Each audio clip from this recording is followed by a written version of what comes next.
28 जनवरी express और हिंदू के editorials के नोट्स मेंस एग्जामिनेशन के लिए। पहला एडिटोरियल है द मिसिंग जॉब्स। इंडिया में मेन प्रॉब्लम क्या है कि डिमांड और सप्लाई जॉब्स की उसमें बहुत ज़्यादा मिसमैच है। इसका मतलब क्या है, आप खुद सोचो।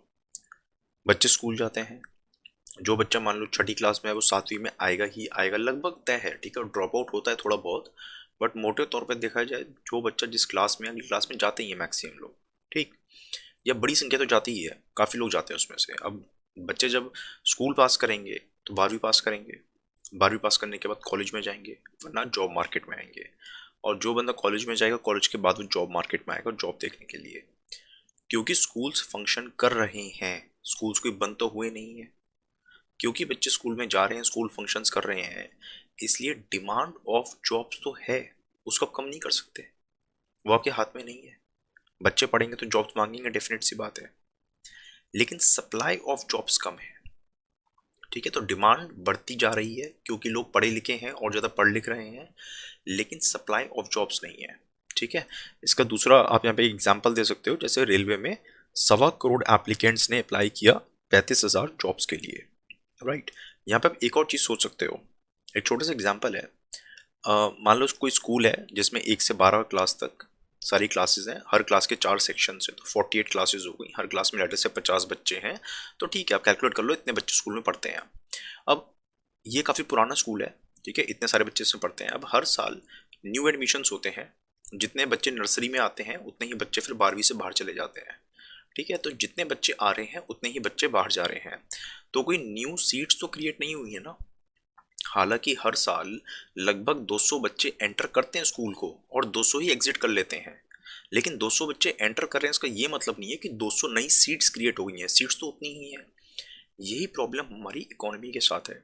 इकोनॉमी में क्या होता है, जब कोई कंपनी है तो कंपनी हर साल आपके कैंपस में आती होगी प्लेसमेंट के लिए, और लेटर से 10 बच्चे लेके जा रही है, लेकिन वो उस कंपनी में स्ट्रेंथ हमेशा 700 लोगों की रहती है। हर साल वो कंपनी आपके कैंपस से 10 बच्चे लेके जाती है, लेकिन हर साल 10 लोग उस कंपनी को छोड़ भी देते हैं। कुछ लोग रिटायर हो जाते हैं, कोई जॉब स्विच कर लेता है, कोई एमबीए करने चला जाता है। तो यानी कि जब 10 कॉलेज ग्रेजुएट्स को जॉब मिलती है, उनका कोई एनपीएस अकाउंट खुलता है, ईपीएफओ अकाउंट या कोई भी अकाउंट खुलता है, तो सरकार कहती है कि जॉब्स क्रिएट हो गई इकोनॉमी में, कॉलेज ग्रेजुएट्स को जॉब मिल गई और जॉब्स क्रिएट हो गई। अलग अलग बातें हैं। जैसे यहाँ पे 200 बच्चों को नर्सरी में एडमिशन मिल रहा था, लेकिन सीट्स क्रिएट नहीं हुई थी, उसी तरह इस कंपनी में लोगों को नौकरी तो मिल रही है, लेकिन उतनी ही नौकरियां जा भी रही हैं, इसलिए जॉब्स क्रिएट नहीं हो रही हैं। क्योंकि इंडिया में बहुत सारी यंग पॉपुलेशन है, यंग पॉपुलेशन होने की वजह से हमें जॉब्स क्रिएट करने की जरूरत है, ठीक है। वो जॉब्स क्रिएट नहीं हो पा रही है, ये असली समस्या है। बाकी जो ग्रेजुएट्स हो रहे हैं जॉब तो मिल ही जाती है लोगों को, लेकिन दूसरी तरफ जॉब्स जा भी रही हैं, राइट। तो इसलिए ओवरऑल अगर देखा जाए तो हमें जॉब्स क्रिएट करने की जरूरत है, जो कि हम क्रिएट नहीं कर पा रहे हैं, ये प्रॉब्लम है। दूसरी प्रॉब्लम ये होती है कि एग्जामिनेशन ठीक से होते नहीं है, बहुत डिले हो जाता है एग्जाम्स। नोटिफिकेशन आज है ही है, 2 साल बाद एग्जाम होगा, रिजल्ट पता नहीं कभी आता है, ज्वाइनिंग लेटर आता नहीं है, और करप्शन के केसेस होते हैं, पेपर लीक के केसेस होते हैं। ये बेसिक मुद्दे हैं। क्योंकि इन बेसिक मुद्दों को सॉल्व नहीं किया जा रहा है, इसलिए फिर एस्पिरेंट्स के पास कोई और चारा नहीं होता है, वो प्रोटेस्ट करते हैं और फिर अल्टीमेटली कहते हैं कि हमें रिजर्वेशन दे दो, या तो हमारी कास्ट को रिजर्वेशन दे दो, या हम लोग को प्राइवेट सेक्टर में रिजर्वेशन दे दो। बट एक चीज़ हम भूल जाते हैं कि रिजर्वेशन से जॉब्स क्रिएट नहीं हो रही हैं। हमें मेंटल सेटिस्फैक्शन मिल जाएगा कि हमारी कास्ट को या हम लोग को रिजर्वेशन मिल गई है, बट एक्चुअली जॉब्स उतने की ही उतनी है, बेसिक प्रॉब्लम को सॉल्व नहीं किया जा रहा है। ये मेन कंसेप्ट है।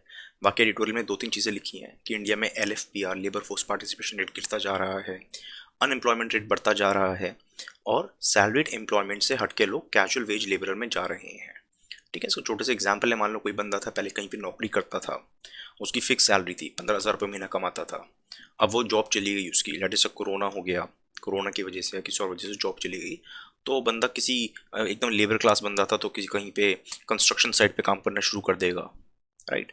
अब दिक्कत क्या होती है, जो कंस्ट्रक्शन साइट जैसे काम होते हैं जिनको हम कैजुअल वेज लेबर कहते हैं, these are low paying jobs and less productive jobs, ठीक है। लो पेइंग क्यों भाई, इसलिए जैसे मान लो कंस्ट्रक्शन साइट पे आज काम है कल को ना हो, कल बारिश बहुत ज़्यादा है तो कंस्ट्रक्शन हो नहीं पा रही, तो कॉन्ट्रैक्टर तो आपको पैसे नहीं देगा ना, क्योंकि आपने काम किया नहीं, तो पैसे नहीं मिलेंगे उस केस में। फिर एक साइड पे काम खत्म हो गया, दूसरी साइड पे काम शुरू हुआ नहीं है, आपको पैसे नहीं मिल पाएंगे, राइट। तो कैजुअल वेज लेबर में पैसे बहुत कम मिलते हैं। बाकी ये जो ग्राफ है थोड़ा पुराना ग्राफ है, इसमें मेनली ये दिखाया गया ओवरऑल एक ट्रेंड है पिछले 20 साल का कि LFPR इंडिया में गिरता जा रहा है ओवरऑल, जो कि करीब 20 साल पहले जो है, 15 साल पहले 63.7% था, वो अब 49.8% हो गया है। ये जो फिगर्स हैं ये 15 साल से ऊपर वाले लोगों के लिए है, ठीक है। बट एक्चुअली जो बाकी फिगर्स हम जनरली पढ़ते हैं मीन्स में लिखने के लिए, वो हम पढ़ते हैं टोटल पॉपुलेशन को मान के। तो अगेन यहाँ पे फिगर्स इंपॉर्टेंट नहीं है, व्हाट इज इंपॉर्टेंट इज कि पिछले 20 साल में इंडिया में LFPR गिरा है। IAS कैडर रूल्स में जो प्रपोज्ड चेंजेस हैं वो हम पहले भी पढ़ चुके हैं, तो रिपीट करने से फ़ायदा नहीं है। बस इस एडिटोरियल में एक थोड़ी डिफरेंट सी चीज़ थी कि आज से करीब 15 साल पहले जो है ना रिक्रूटमेंट बहुत कम हुई थी। यहाँ पर आप डेटा देख सकते हो, जैसे 1999 से लेके 2005 के बीच में रिक्रूटमेंट UPSC एग्जाम्स के थ्रू सिविल सर्विस में रिक्रूटमेंट बहुत कम हो गई थी, ठीक है। जब बहुत कम IAS ऑफिसर्स उस टाइम घुसे थे, जब बहुत कम लोग सिविल सर्वेंट्स बने हैं, तो ऑब्वियसली उनको जो 15-20 साल हो गए हैं जॉब को उनकी, एंड आज जब केंद्र सरकार कहती है कि हमारे पास IAS ऑफिसर्स की कमी है, IAS ऑफिसर्स ऑप्ट नहीं कर रहे हैं, वो ऑप्ट नहीं कर रहे हैं क्योंकि वो है ही नहीं वहाँ पे, रिक्रूट आपने बहुत कम किया था उनको आज से 15 साल पहले, ठीक है। तो ये एक पहलू है जो पहले किसी एडिटोरियल में कवर नहीं हुआ था, जो कि इस एडिटोरियल में लिखा हुआ है, ठीक है। दूसरी बात इस एडिटोरियल में ये लिखा हुआ है कि देखो असली मुद्दा जो है ना कैडर रूल चेंज करने का, कि वैकेंसी है सेंटर में, सेंटर को जरूरत है इस ऑफिसर्स की, उसका बेसिक अंडरलाइन प्रॉब्लम ये है कि ऑफिसर्स खुद चाहते ही नहीं कि वो सेंटर में जाके काम करें। यहाँ पे एक्सप्लेन किया गया बिल्कुल सिंपल भाषा में कि आप खुद सोचो, जो IAS ऑफिसर्स किसी स्टेट में काम कर रहे हैं एंड वो खुद कहें कि हाँ भी मेरे को सेंटर में आके काम करना है, अगर वो खुद अपनी विलिंगनेस एक्सप्रेस करते हैं तो ऑफर लिस्ट में स्टेट उनका नाम लिखेगा ही लिखेगा, स्टेट मना नहीं कर सकता उस चीज़ को, एंड जब नाम आ गया लिस्ट में तो सेंटर उनको पिक कर लेगा। बट ऐसा होता नहीं है। तो यानी कि जो बेसिक प्रॉब्लम है वो ये है कि ऑफिसर्स खुद ही नहीं चाहते हैं, एक तो उनकी कमी है क्योंकि आपने रिक्रूटमेंट कम करी थी, एंड दूसरा वो चाहते भी नहीं है कि वो सेंटर में काम करें। तो यहाँ पे ये दिया हुआ है कि अगर आपने प्रपोज चेंजेस को ओके कर दिया तो अल्टीमेटली होगा ये कि जो ऑफिसर सेंटर में नहीं जाना चाहते हैं तब भी स्टेट्स को लिस्ट बनानी ही पड़ेगी कि ये लोग जाएंगे सेंटर में, राइट। अब इसमें ये दिया है कि IAS ऑफिसर्स कम क्यों ऑप्ट करते हैं सेंट्रल डेप्यूटेशन के लिए, एक तो ये रिक्रूटमेंट कम हुई थी, एंड दूसरा सर्विस कंडीशन स्टेट्स में बेटर होती है एज कम्पेयर टू सेंटर। तो वे फॉरवर्ड क्या है, सेंटर में जो वैकेंसीज हैं उनको आप पब्लिक सेक्टर कंपनीज में जो अच्छे अच्छे कुछ का लोग हैं, जो टॉप लेवल लोग होते हैं जिन्होंने अपनी कंपनी में अच्छा परफॉर्म किया है, उनको भी सरकार अगर चाहे तो सेंट्रल गवर्नमेंट में उन डेप्यूटेशन पोस्ट पे ला सकती है।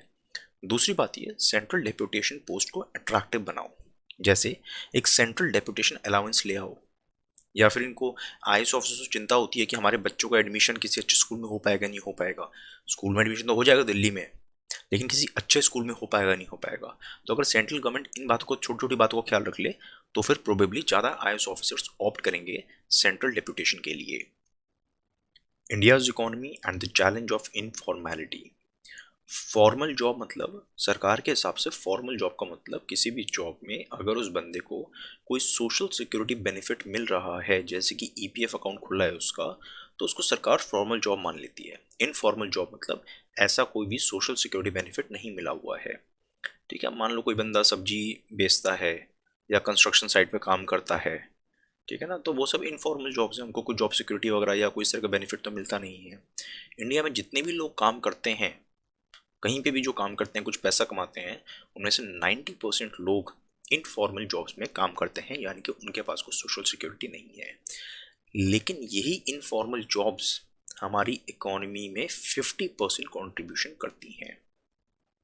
सरकार चाहती है कि इकोनॉमी को फॉर्मलाइज किया जाए, 90% ही नहीं, ये फिगर बहुत कम होनी चाहिए, मैक्सिमम लोग जो हैं वो फॉर्मल जॉब्स में आ जाएं। सरकार ऐसा चाहती है, क्यों?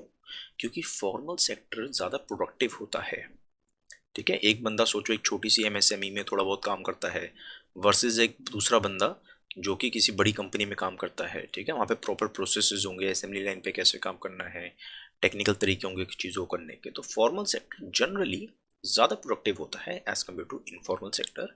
एंड दूसरा, वर्कर को भी अच्छा है क्योंकि उसको सोशल सिक्योरिटी बेनिफिट मिलेंगे। सरकार ने इनफॉर्मल जॉब्स को फॉर्मल जॉब्स में कन्वर्ट करने के लिए क्या स्टेप्स लिए, जैसे कि डीमोनेटाइजेशन, जीएसटी, वर्कर्स को एनरोल किया गया है ऑनलाइन पोर्टल्स के ऊपर, ठीक है, ताकि उनको कोई ना कोई इस तरह का बेनिफिट मिल पाए। जीएसटी से कैसे, अभी क्या होता था कि मान लो कोई चीज़ है यहाँ से बननी शुरू हुई एंड एक फैक्ट्री में गई, फिर दूसरी फैक्ट्री में उसमें कुछ और वैल्यू एडिशन हुआ, तीसरी जगह कुछ और वैल्यू एडिशन हुआ, तो फाइनली आपके पास आई है वो। अब पहले ये होता था कि में से मान लो ये फैक्ट्री वाला सपोज चोर है, वो सरकार को जीएसटी नहीं देता था, सर्विस टैक्स वगैरह को वो कुछ नहीं देता था, टैक्स वगैरह, ठीक है, वो अपना चुपचाप काम करता था, माल लेता था, वैल्यू एडिशन करके आगे बेच देता था, सरकार को टैक्स पे नहीं करता था। जीएसटी आने से पूरी एक चेन बन गई है, जी इस बंदे को टैक्स देना ही पड़ेगा, क्योंकि ये कंपनी वाला बताता है सरकार को कि मैंने जो है इतना माल इस कंपनी को बेचा है, एंड ये कंपनी भी बताती है कि मैंने इतना माल इससे खरीदा है, ठीक है। तो पूरी जो इनपुट टैक्स क्रेडिट का जो सिस्टम बना है, चेन बनी है, उसकी वजह से ये जो बीच में लीकेजेस होती थी टैक्स की, वो बहुत कम हो गई हैं।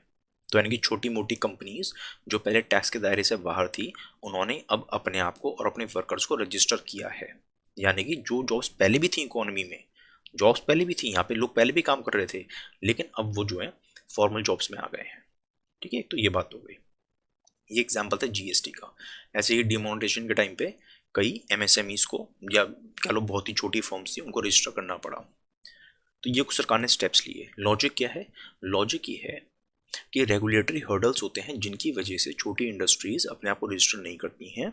अगर ये हर्डल्स हटाए जाएं, ईज ऑफ डूइंग बिजनेस बढ़ाया जाए, तो कंपनीज रजिस्टर करेंगी अपने आप को, अपने वर्कर्स को, और जब कंपनीज अपने वर्कर्स को रजिस्टर करेंगी तो उनको ईपीएफओ जैसे बेनिफिट्स मिलेंगे।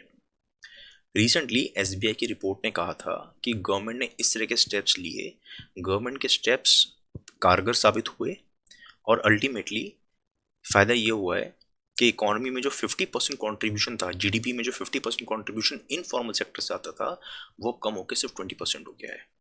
और डेवलप्ड कंट्रीज में भी ऐसे ही होता है, ठीक है। अगर मान लो ये किसी डेवलप्ड कंट्री की इकोनॉमी है, तो उसमें 80% कॉन्ट्रीब्यूशन जीडीपी में फॉर्मल सेक्टर से आता है, सिर्फ 20% इनफॉर्मल सेक्टर से आता है। इंडिया में चीज़ 50-50 थी। एसबीआई की रिपोर्ट कहती है इंडिया में भी वही फिगर हो गई अब, कि फॉर्मल सेक्टर से मैक्सिमम इकोनॉमी चल रही है, इनफॉर्मल से नहीं चल रही है। यानी कि सरकार के स्टेप्स की वजह से इनफॉर्मल इकोनॉमी फॉर्मल में कन्वर्ट हो गई है। एडिटोरियल में कहा गया है कि ये एनालिसिस बिल्कुल गलत है। एडिटोरियल में कहा गया है कि देखो, जब पैंडेमिक आया, तो पैंडेमिक में जो बड़ी बड़ी कंपनीज हैं, जो फॉर्मल जॉब्स वगैरह हैं, उन पर ज़्यादा फर्क नहीं पड़ा, फर्क पड़ा है इनफॉर्मल जॉब्स पे। तो इनफॉर्मल जॉब्स ने काम ही करना बंद कर दिया, लॉकडाउन लग गया।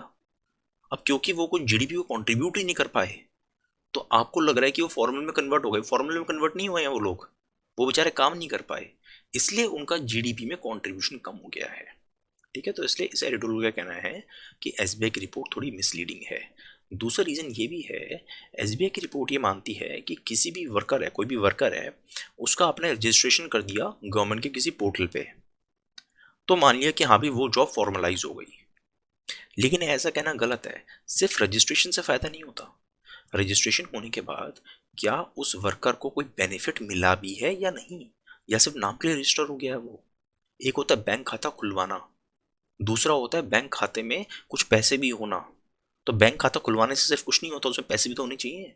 तो आपने रजिस्टर तो कर दिया, लेकिन ये मत मानो कि वो जॉब फॉर्मलाइज हो गई, क्योंकि अभी भी उन बहुत सारे वर्कर्स को सोशल सिक्योरिटी बेनिफिट नहीं मिल पा रहा है, ठीक है। तो इसलिए अगर मान लो आपसे इंटरव्यू में पूछा जाए कि अचानक से ऐसा क्या होगा कि एक ही साल में इंडिया की इनफॉर्मल इकोनॉमी फॉर्मल में कन्वर्ट हो गई, तो बताओ कि सर उसमें थोड़े से इंटरप्रिटेशन का मामला है, इसलिए ये एक टेम्परेरी फिनोमेना है। शायद अगले 1-2 साल में वो फिगर वापस जो आपको 20% दिख रही है इनफॉर्मल सेक्टर कॉन्ट्रीब्यूशन, वो शायद फिर से 50% तक जा सकता है। तो it is a temporary phenomena. बाकी इसमें कहा गया है कि जो इनफॉर्मेलिटी है ना, इतना बड़ा इनफॉर्मल सेक्टर है, 90% वर्कर्स इनफॉर्मल सेक्टर में, वो अंडर डेवलपमेंट का साइन है कि हमारी इकोनॉमी में अभी ज़्यादा डेवलपमेंट हुई नहीं है, अभी बहुत ज़्यादा डेवलपमेंट का स्कोप है। जैसे जैसे इकोनॉमिक ग्रोथ होगी, जीडीपी ग्रोथ रेट बढ़ेगा, वैसे वैसे इनफॉर्मल जॉब्स अपने आप फॉर्मल जॉब्स में कन्वर्ट हो जाएंगी। तो उसके लिए हमें क्या करना चाहिए, ये रजिस्ट्रेशन वगैरह पोर्टल्स पे कुछ ज़्यादा काम की चीज़ नहीं है, ठीक है, इससे फ़र्क पड़ता है, but this is not the correct way of converting informal into formal. अगर आप सस्टेनेबल वे में इनफॉर्मल जॉब्स को फॉर्मल जॉब्स में कन्वर्ट करना चाहते हो तो उसके लिए वर्कर्स की स्किलिंग करो, उनकी एजुकेशन करो, ताकि उनकी सैलरी बढ़ेगी, अपना वो कुछ काम कर पाए, बेटर नौकरी ढूंढ पाए, एंड अल्टीमेटली वो लोग फिर धीरे धीरे अपना फॉर्मल सेक्टर का पार्ट बनेंगे. That will be sustainable.